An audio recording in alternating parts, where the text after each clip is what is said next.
Hello everyone, welcome to Physics संवाद. So today's our topic is Coulomb's law.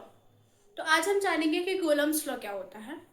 1785 में Coulomb's ने एक law दिया था. किस पे बेस्ड था? जो कि 2 पॉइंट चार्जेस पे बेस्ड था. और उन्होंने किसका कॉन्सेप्ट लिया था? Like charges always repel each other and unlike charges attract each other. उन्होंने इस कॉन्सेप्ट के बेस पर एक लॉ प्रपोज किया 1785 में. उन्होंने बताया the force of attraction are repulsion between 2 point charges. जब 2 point charges है, सपोज करिए यहाँ पे Q1 और Q2 2 point charges हैं. दोनों के जो चार्जेस है, दोनों के जो चार्जेस है वो सेम है, पॉजिटिव Q1 और पॉजिटिव Q2. ठीक है, तो इन दोनों के बीच का जो डिस्टेंस है वो R है. तो ये दोनों एक दूसरे को क्या करेंगे? रिपेल करेंगे, क्योंकि like charges always repel each other. तो यहाँ पे जो फोर्स लग रहा है वो F12 लग रहा है और यहाँ पे जो फोर्स लग रहा है वो F21 लग रहा है. सेम यहाँ पे हमने क्या किया है? लाइक चार्जेस लिए हैं. अगेन यहाँ पे क्या हो रहा है? रिपल्सिव फोर्स लग रहा है. मैंने यहाँ पे लिखा भी हुआ है कि repulsive between 2 point charges.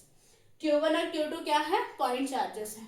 Same यहाँ पे हमने 2 point चार्जेस लिए Q1 और Q2, लेकिन ये क्या है? दोनों ऑपोजिट चार्जेस हैं. इस वजह से एक दूसरे को क्या कर रहे हैं? अट्रैक्ट कर रहे हैं. और यहाँ पे भी माइनस Q1 और Q2 हमने 2 point चार्जेस लिए हैं. उन दोनों के बीच की जो डिस्टेंस है वो R है. और यहाँ पे जो फोर्स लग रहा है वो F12 है और यहाँ पे जो फोर्स लग रहा है वो F21 है. और जो फोर्स लग रहा है वो line joining the two charges. Force किधर साइड लग रहा है? जिस साइड में हमने लाइन ज्वाइन की है. यहां से यदि हमने लाइन ज्वाइन की है तो फोर्स भी इसी डायरेक्शन पे लग रहा है. मैंने यहाँ पे लिखा भी हुआ है the force acts along the line joining the two charges. Force कहाँ पे एक्ट कर रहा है? Force act along the line joining the two charges. जहां से हमने टू चार्जेस की लाइन को क्या किया है? ज्वाइन किया. कि हमने यहाँ पे 2 point चार्जेस Q1 और Q2 लिए हुए हैं. ठीक है, तो सपोज करिए यहाँ पे हमने प्लस Q1 लिया है और प्लस Q2 लिया है. दोनों लाइक चार्जेस है. यदि ये दोनों लाइक चार्जेस है और इन दोनों के बीच की जो डिस्टेंस है वो कितनी है? R है. ठीक है, तो जब ये लाइक चार्जेस है तो एक दूसरे को रिपेल करेंगे. और इन दोनों के जो बीच में फोर्स लग रहा होगा, यहाँ पे होगा F12 फैक्टर और यहाँ पे क्या होगा? F21 factor. Q1 के लिए F12 फोर्स लग रहा है और Q2 के लिए F21 फोर्स लग रहा है. ठीक है, कब? जब दोनों चार्जेस एक दूसरे को क्या करेंगे? रिपेल करेंगे.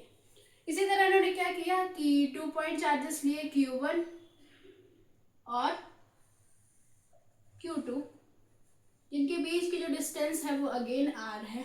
ठीक है, लेकिन यहाँ पे हमने एक प्लस का लिया और एक माइनस का लिया. अब दोनों ऑपोजिट चार्जेस है तो क्या करेंगे? एक दूसरे को अट्रैक्ट करेंगे. जब अट्रैक्ट करेंगे तो दोनों में क्या होगा? अट्रैक्शन लगेगा. तो ये दोनों इस डायरेक्शन में चले जाएंगे, दोनों को अट्रैक्ट कर रहे हैं. तो यहाँ पे जो फोर्स लगेगा वो F12 वेक्टर होगा. यहाँ पे जो फोर्स लगेगा वो F21 वेक्टर होगा. ठीक है, तो कूलम्ब्स ने क्या बताया कि उन्होंने जो फोर्स बताया. तो और एक चीज और, ये जो फोर्स लगेगा, ये जो लाइन ज्वाइन कर रही है उसके the force acting on a line joining on the two charges. मतलब कि ये जो लाइन ज्वाइन कर रही है उसी लाइन में लगेगा. सीधी स्ट्रेट लाइन में लगेगा. ऐसे नहीं जाएगा कि ऐसे चला जाए या ऐसे चला जाए या ऐसे चला जाए, किसी भी डायरेक्शन में नहीं जाएगा. जिस डायरेक्शन में 2 point चार्जेस है और हमने उनको क्या किया है? ज्वाइन किया हुआ है, उसी डायरेक्शन में क्या लगेगा? आपका फोर्स लगेगा. उन्होंने ऐसा बताया. ठीक है, अब इनका जो लॉ था वो क्या था कि F प्रोपोर्शनल टू, उन्होंने बताया कि force is directly proportional to the product of magnitude of 2 point charges. क्या बताया उन्होंने? The force is directly proportional to the product of magnitude of 2 point charges and inversely proportional to the square of distance between them. Square of distance क्या होगी? R square होगी. तो 1/R square. उन्होंने क्या बताया? The force is directly proportional to the product of magnitude of their point charges and inversely proportional to the square of distance between them. इन दोनों के बीच की डिस्टेंस कितनी है? R है. तो स्क्वायर क्या होगा? R स्क्वायर होगा. इनवर्सली प्रोपोर्शनल का हम साइन लगा देंगे. अब आप देख रहे हैं कि इधर पे फोर्स है तो हम दोनों को क्या करेंगे? कंबाइन करेंगे. तो क्या लिखेंगे? Combine equation first and second.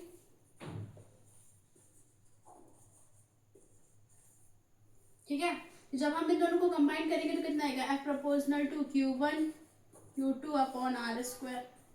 अब इसको एक ये जो प्रपोजनैलिटी साइन है हम उसे हटाएंगे तो एक डाइलेक्ट्रिक कांस्टेंट आएगा, F इज इक्वल टू के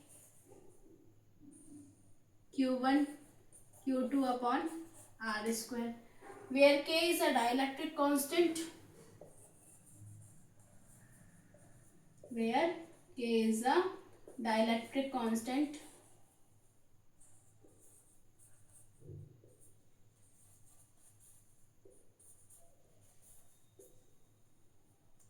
dielectric constant for air or vacuum.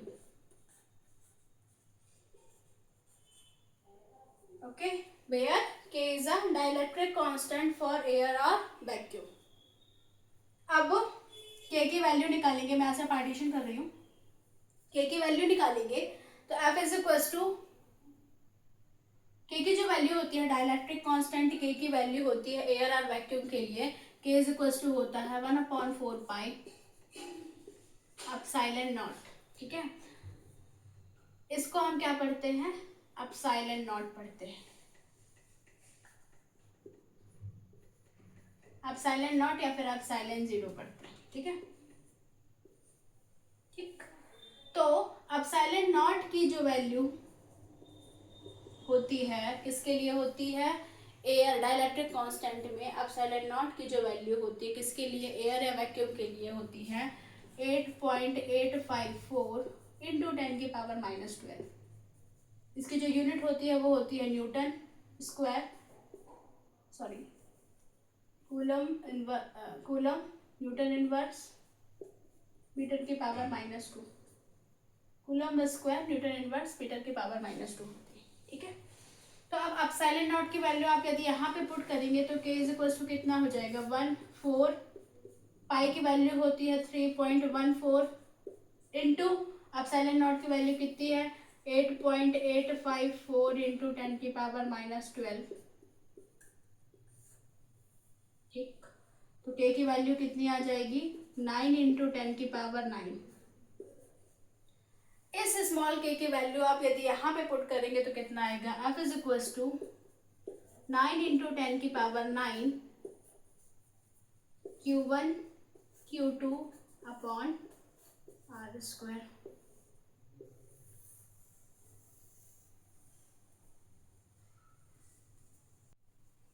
अभी आपने कूलम्स लॉ का जो फॉर्मूला पढ़ा था वो पढ़ा था F is equal to K Q1 Q2 upon R square, और इसकी जो वैल्यू थी F is equal to 9 into 10⁻9 Q1 Q2 upon R square. यहाँ पे जो डाइलेक्ट्रिक कांस्टेंट था वो किसके लिए था, फ्री स्पेस के लिए था। अब हम पढ़ेंगे कि जो डाइलेक्ट्रिक कांस्टेंट K है जब वो एब्सोल्यूट परमिटिविटी ऑफ किसी मीडियम के लिए हो, एयर या वैक्यूम के अलावा कोई दूसरा मीडियम हो लाइक ग्लास।